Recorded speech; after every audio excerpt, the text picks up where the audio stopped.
is 5:40, so we will get started. And just a reminder to everyone, we are recording this session. So for those who weren't able to be here in person tonight, they will be able to view this at a later date. And for all of us who are part of this conversation, but we might want to rewatch it or share it with people, it will be available. I'm going to drop a link in the chat. This is a page that has the agenda for tonight, which has all the Zoom links in it for other breakout sessions, as well as these links will be available for you for starting I think next week. It will have all of the resources, the PowerPoints, the recorded video sessions, all of that will be here. So save this link. And then at the end of the session, I will drop another link in the chat that is just a quick survey on the session, just to get some impact numbers, just to see how it went and see how everything went. It's our first time using Zoom, so bear with us. And then when you fill that out, your name will be entered into a chance to, or a raffle to win a like $5 gift card to Quick Trip, because we all need gas money and maybe some donuts. So with that, you are in the breakout session. That's the implementation of the new science standards. And we have our science specialist from MDE here, John Olson. Go ahead and take it away. All right. Well, welcome to all. Thank you for spending part of your evening with us. I know it's a challenging time for us, as we are, being in a very demanding situation of teaching to our current standards, but yet having an eye towards 23, 24, when we know that the new standards will have to be implemented by there. And it's a big learning curve in terms of trying to learn about all the different kinds of new pedagogy and things like that we're looking forward to. And it's challenging to do that in the midst of flying the airplane, teaching students on the wings and in the tail and all over the place with different sorts of things. So I've focused this presentation on the sort of the implementation planning, but I'm also very flexible with some of how we can go there if people need a little more background on the standards and things like that. So what I'd like you to do is each individually, turn on your camera for a little bit, introduce yourself, say, what you teach or what your role is. And then I'd like you to answer two kind of things. One is kind of what I sometimes call fist to five, on how familiar you are with the new standards. Maybe 5 means that you've looked at them carefully, you've already started maybe doing a little curriculum planning. Maybe 3 is you've done some professional development on it, you sort of know a little bit about where they're headed. And 1 is maybe all I know is that there's new science standards coming. And then if you have a burning question that you want to make sure I get this evening, say that also. So I'll just call on you, and I hope that you could turn on your camera for a little bit and then share a little bit about yourself. So Elsa.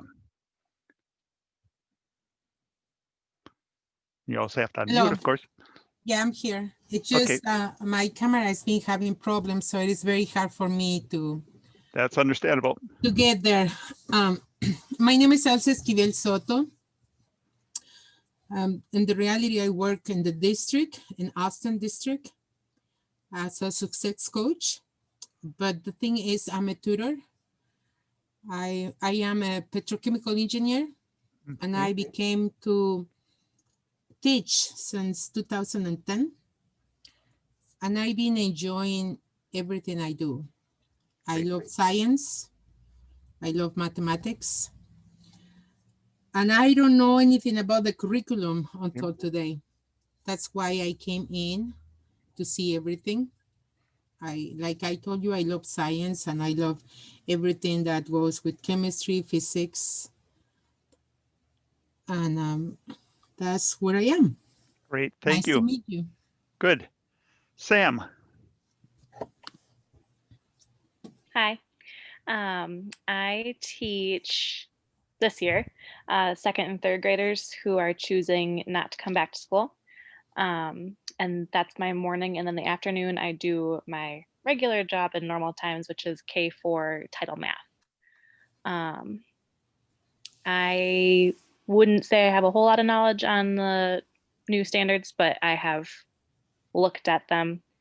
I teach in the same district as Caitlin, who's also in this Zoom, and she and I student taught and she taught at a STEM school a few years ago. So we have just kind of a little background in that, but both have a strong interest in including it in our teaching. All right. And then the other Sam who's already got his camera on. Thank you. But you're muted. Yeah, I know. I was fixing that. I'm Sam. I teach at Minnesota Virtual Academy. I somewhere between 3 and 4 on it. I've looked at the standards. I've looked at some of the specific standards really well.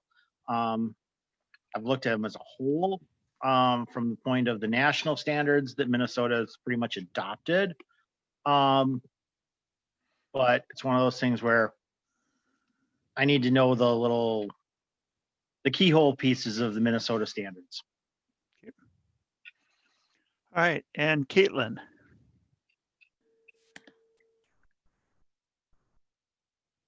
Hi, I think my video is starting.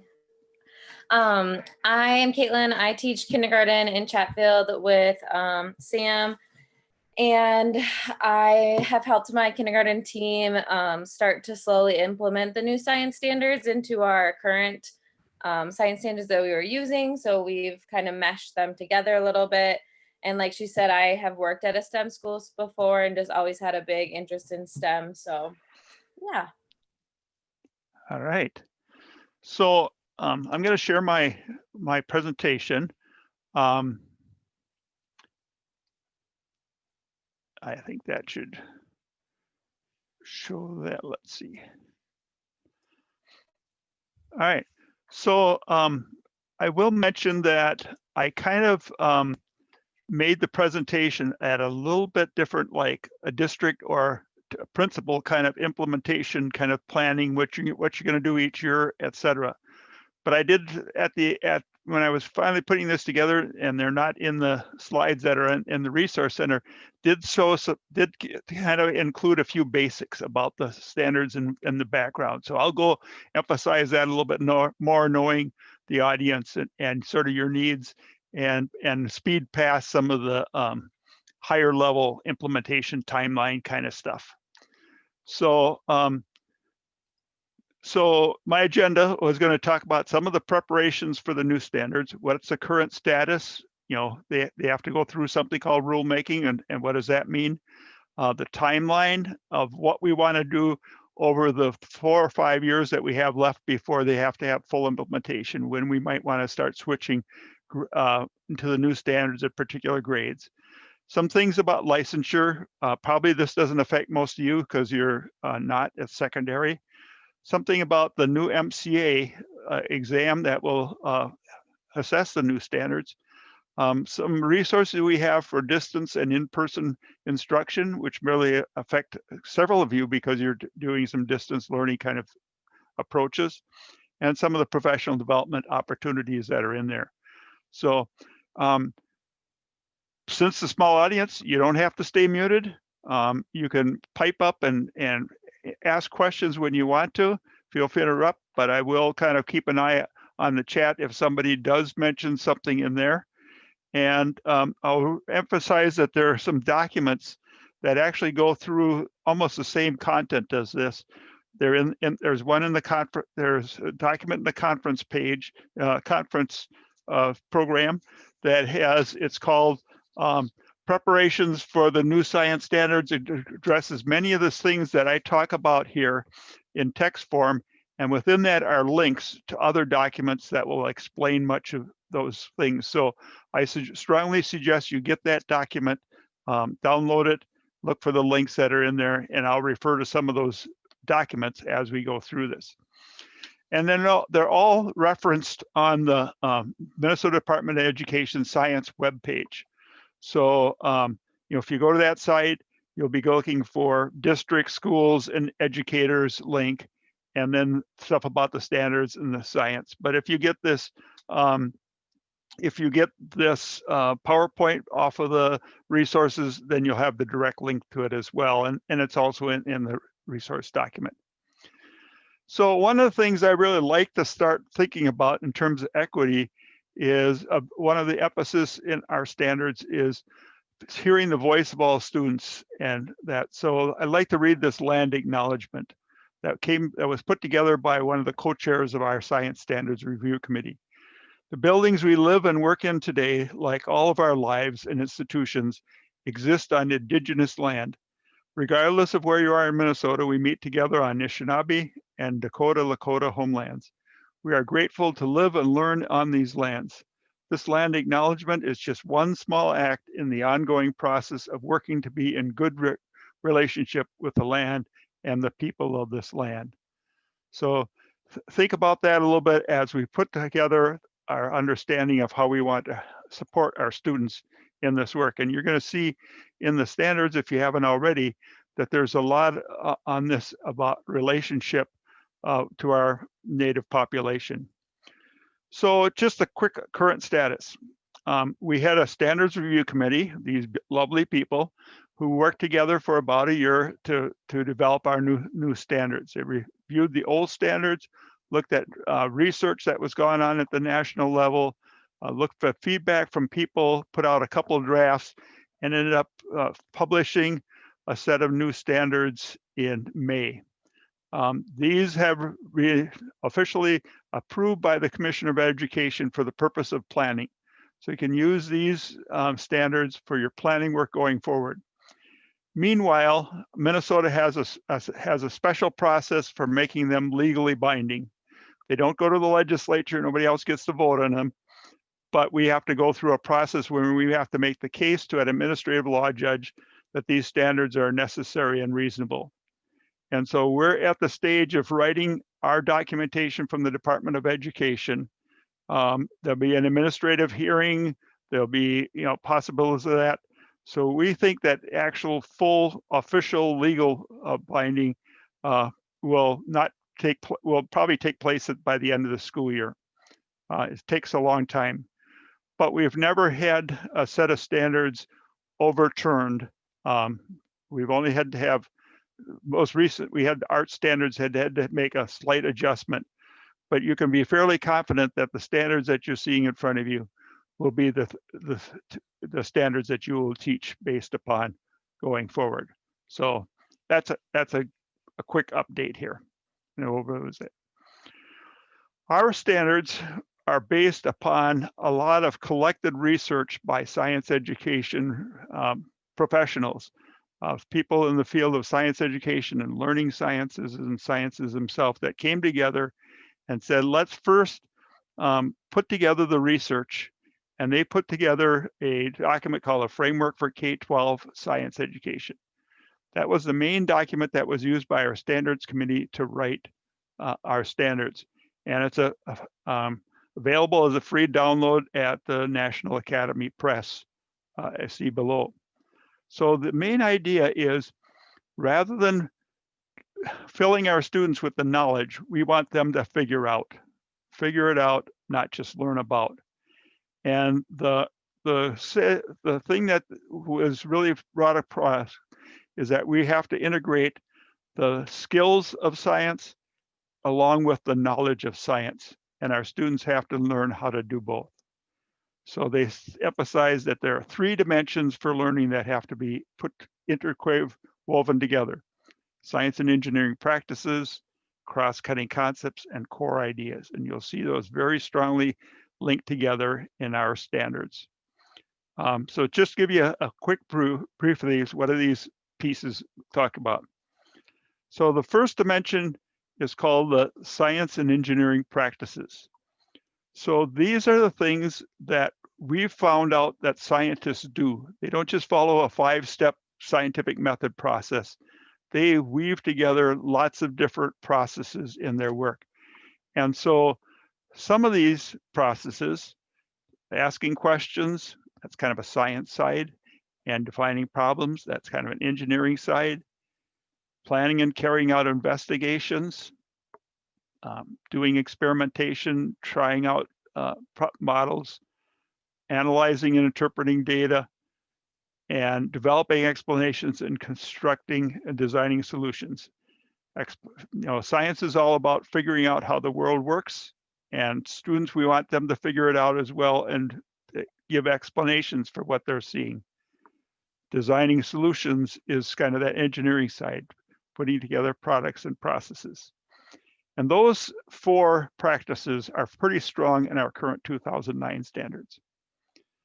Then a couple more, engaging in argument from evidence and obtaining, evaluating, communicating information are a little bit on our science standards, but they're much stronger in our ELA standards that have a section called the literacy standards in science.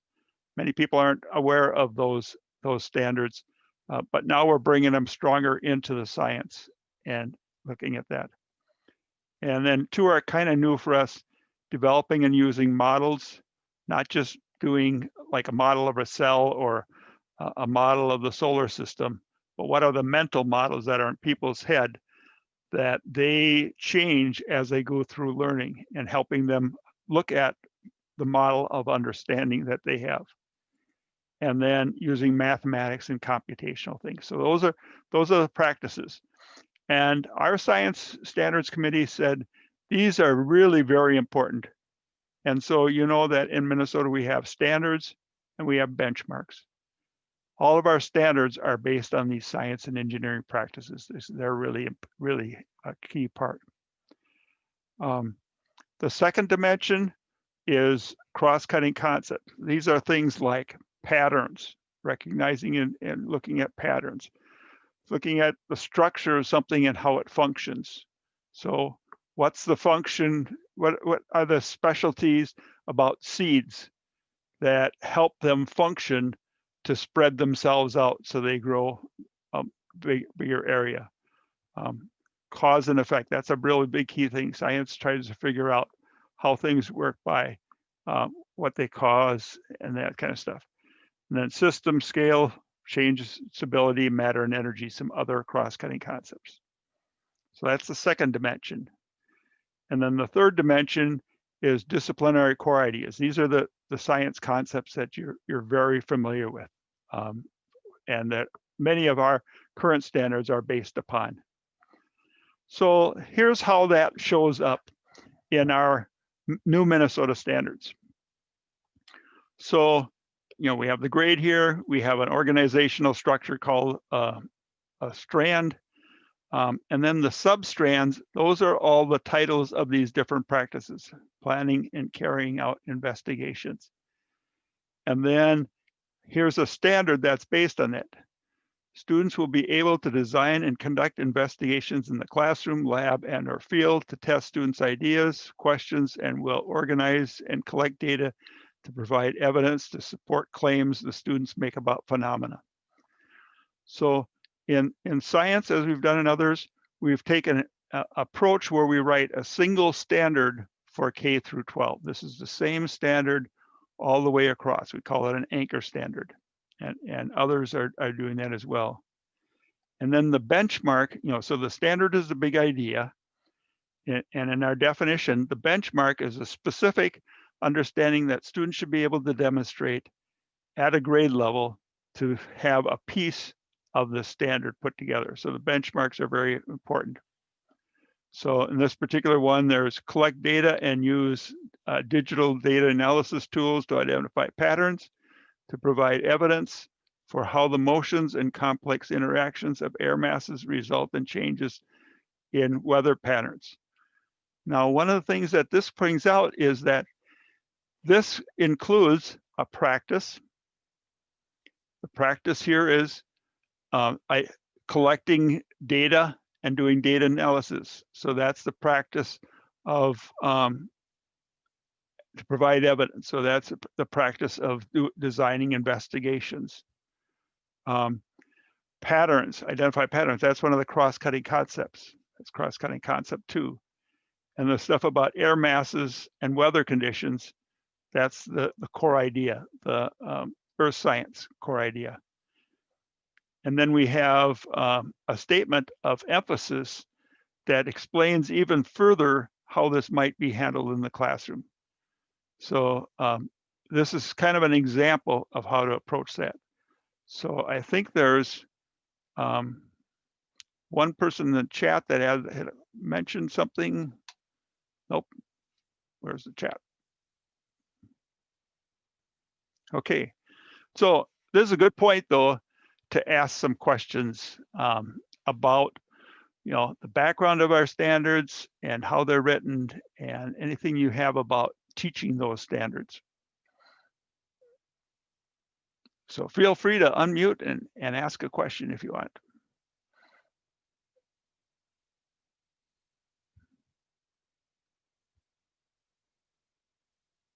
Okay, not there. Okay, well, feel free to pop in later on. I Yeah, Say- a question yep. actually. Okay, good. With this whole thing about investigations and building stuff and doing things, I'm in high school. How are we addressing the fact of there's barely enough time for the standards now, let alone giving time for the kids to design and build and do investigations on their own? So a couple of things. First of all, the benchmarks that we have now are a little more general, and they're not as much of a whole collection of a lot of specific facts that you have to have. So you have more of a range of the sort of things that you can do to meet that standard.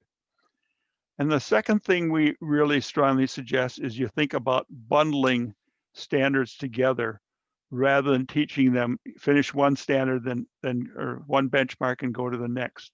Look at especially the way we've got in here, especially as you see here, these are bundled by the weather and climate. So you can look at the various weather and climate ones and try to teach those together so they build off of each other. And you don't have to always have a complex, in-depth investigation. They can sometimes be more simple investigations and then you can also do more of the work of splitting up some of the investigations. So for example, if you're looking at,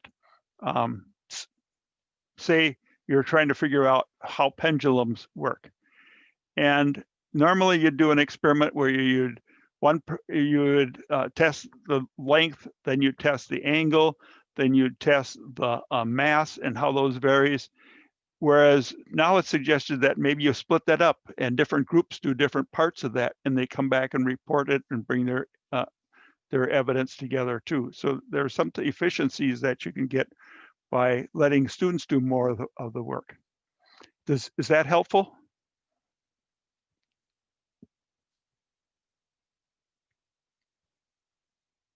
Didn't get a response. Elsa, you unmuted for a little bit. Did you have something you wanted to add? Yeah. I really like what you are talking about right now. I always think that for me, everybody's smart, no matter who is the student or who is the person. And I always believe that everybody can have their own ideas, especially when you are open, because in the reality, this science curriculum is getting the students open their minds to think more than just right here, you know, because you say so. To say, oh, I have this concept that, for example, to say something, Albert Einstein discovered this equation, E is equals m to c to the square, you know? So then, but why? How he did it? So I believe students need that. Because it is so easy to learn a concept, but then it is very hard to apply that concept to new things, to new updates. And I believe this kind of process for me, I mean, it's just my personal opinion, it will be very good for each of one of the students. Mm-hmm. Yep. Thank you. Good, thank you. I'm gonna try to see if I can get time to show a short video about some of this instruction in action. Sarah, will you remind me of the end time?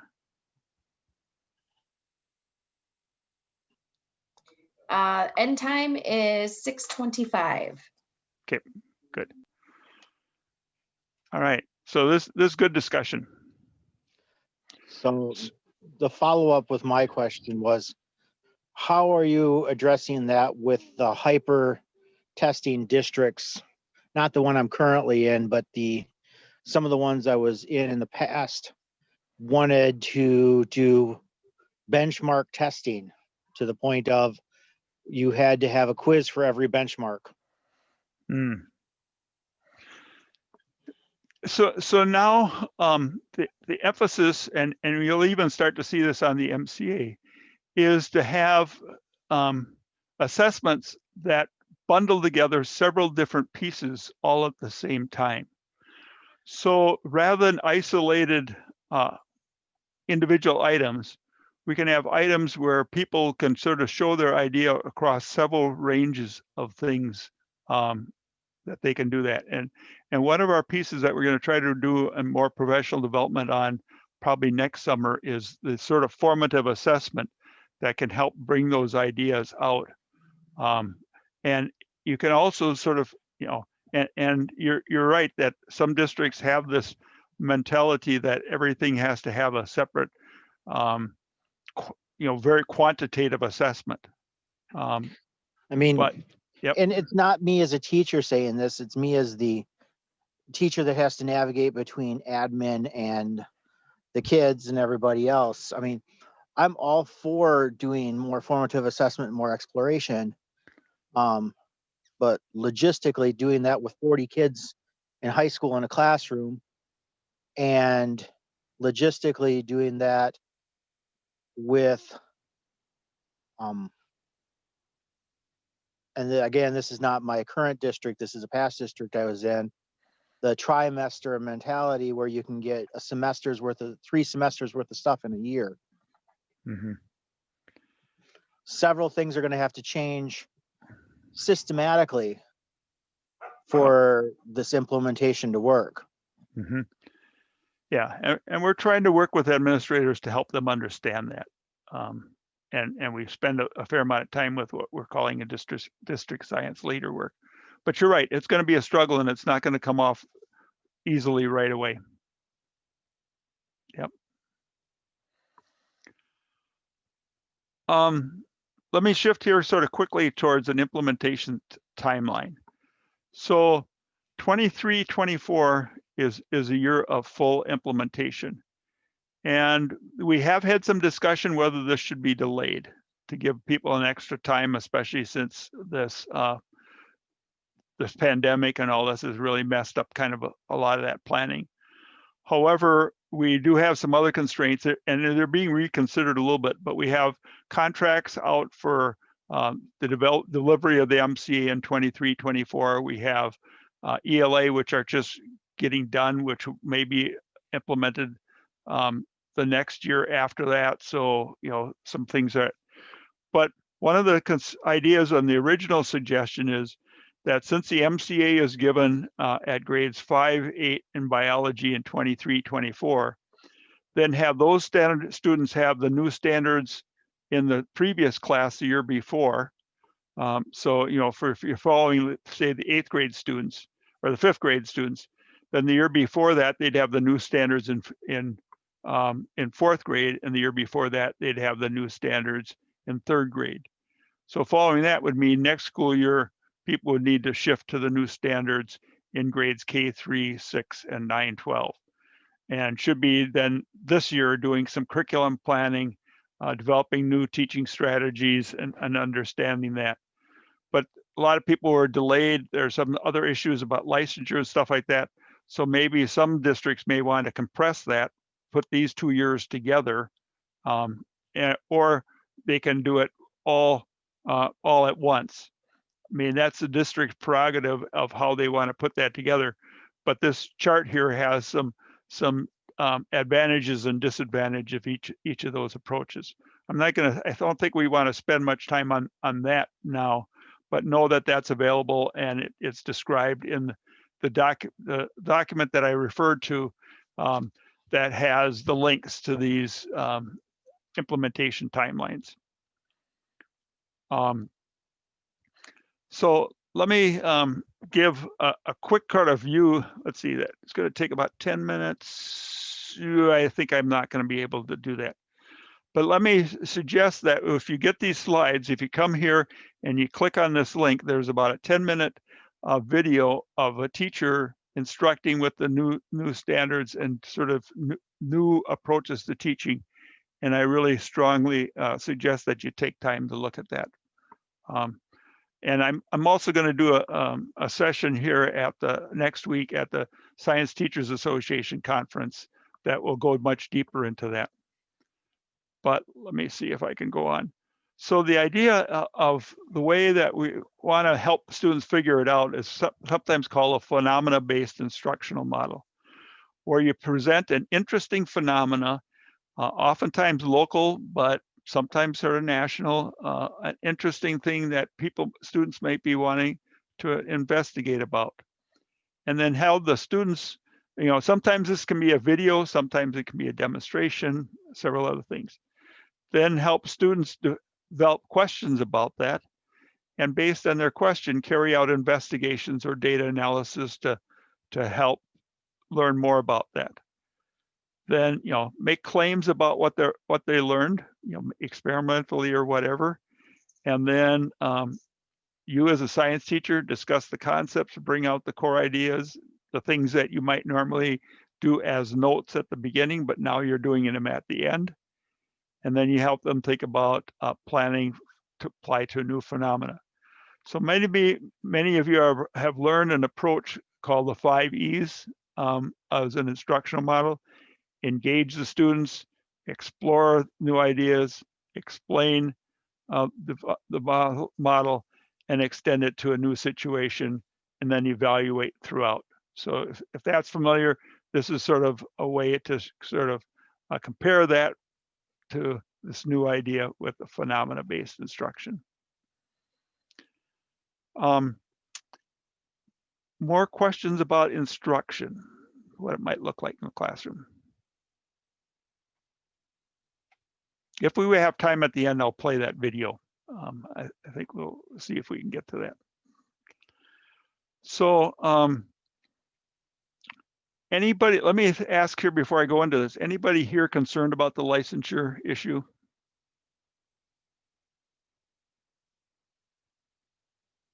I think I'll skip over that. It's kind of a tricky piece, but there is a statement that's linked on there called licensure standards in support of the new 2019 standards that can be very helpful. So the new MCA exam that will assess the new standards will be first delivered in 23-24. These will be multi-dimensional items. That means that they will assess both students' use of a practice, such as planning and carrying out investigations or arguing from evidence, along with the content part, the earth science, the life science, etc. And our current standards now, our current MCA has a scenario, and based on the scenario, there are a bunch of questions that are developed. Now they will be based upon these phenomena, these interesting things that we're having in it. So to help you see a little bit what that looks like, the test specifications, the current draft is now posted, and you can go through that document to get to that. One interesting thing, in order for us to really assess what's in people's heads, a constructed response, in other words, a typed out or written out answer, often tells us more than just an ABCD answer. So we had this several years ago, and it became too expensive, and so we cut back. But now we're investigating whether computer scored items can work. So we're trying out the idea of constructed response items that are scored using artificial intelligence. So we're going to try out some questions. We're going to have the machine score it. We're going to have people score it at the same time. We're going to compare, And is the machine doing good enough or even better than the teacher or the person who's on a Friday afternoon reading these constructed response and trying to give a consistent response?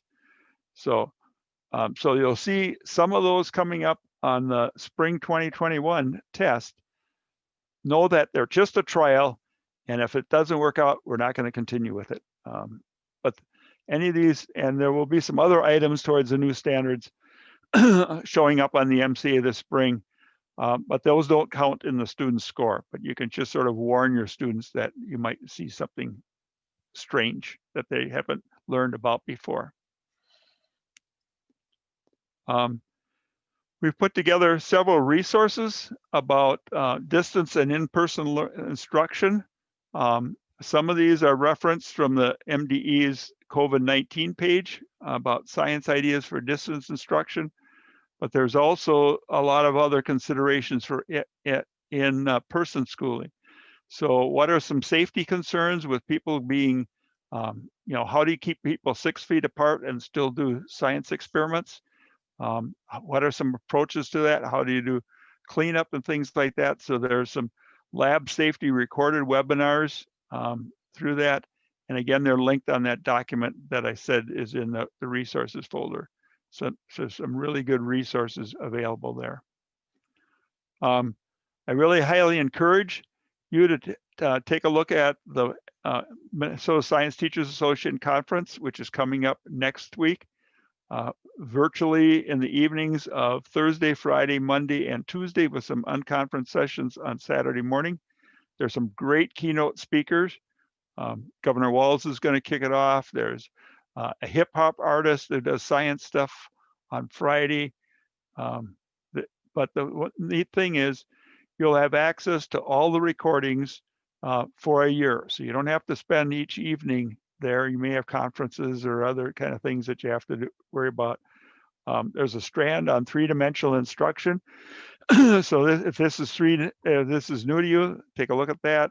Equity, elementary, distance learning is another strand. I didn't put that on there. We also have some webinar series that are going to be coming up in the spring. So that's hitting everything. So now we have a few minutes for questions, or if there are no questions, I'll go show the video of instruction.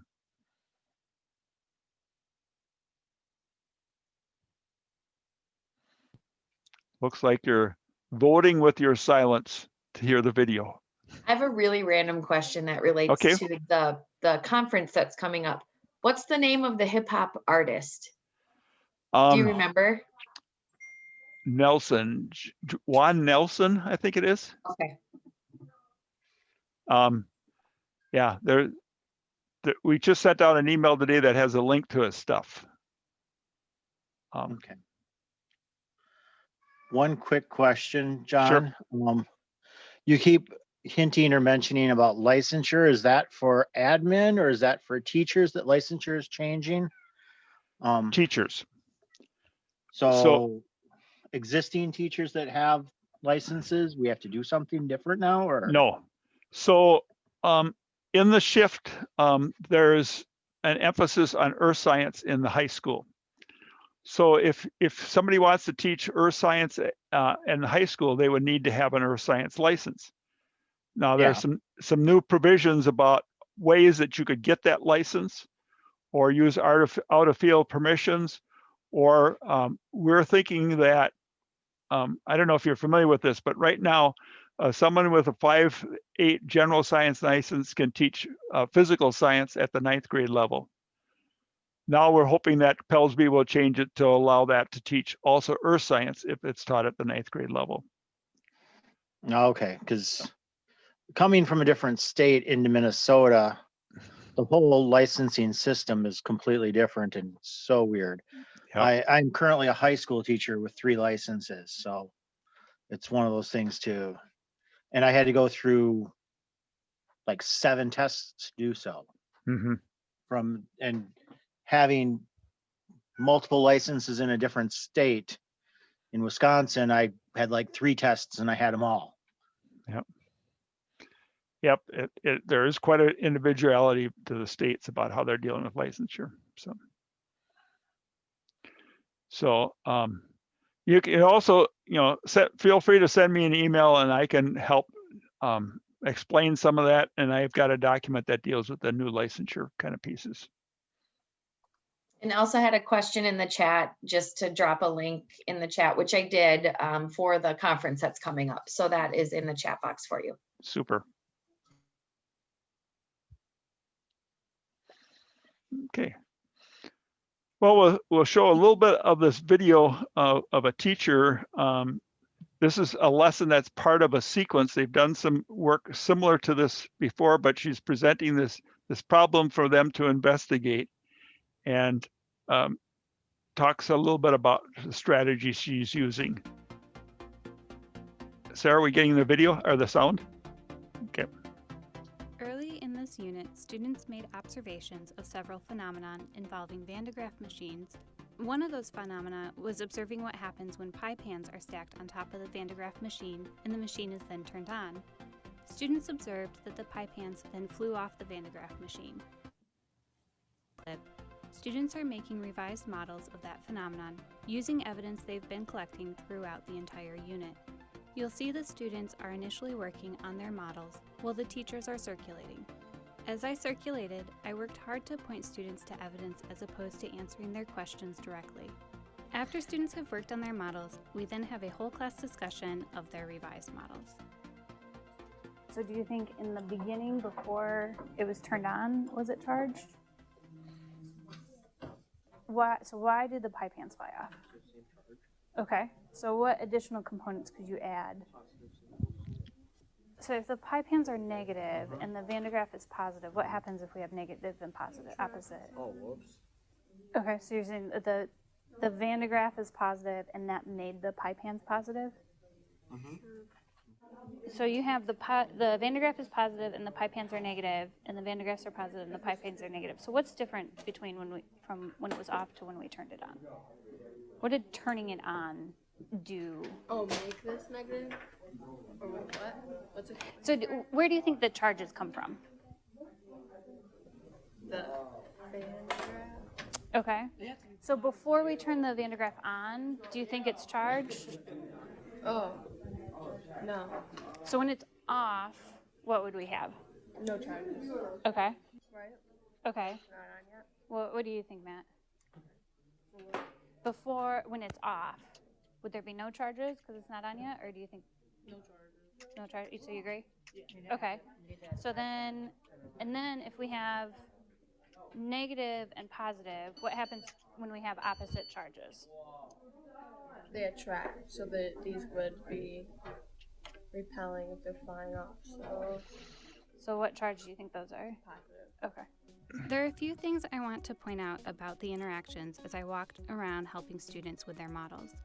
One is, whenever I'm working with students, I try really hard to respond neutrally to all of their ideas. I do this because I want students to gain confidence based on the evidence they've gathered, as opposed to my reaction to their ideas. This means students don't always have correct responses.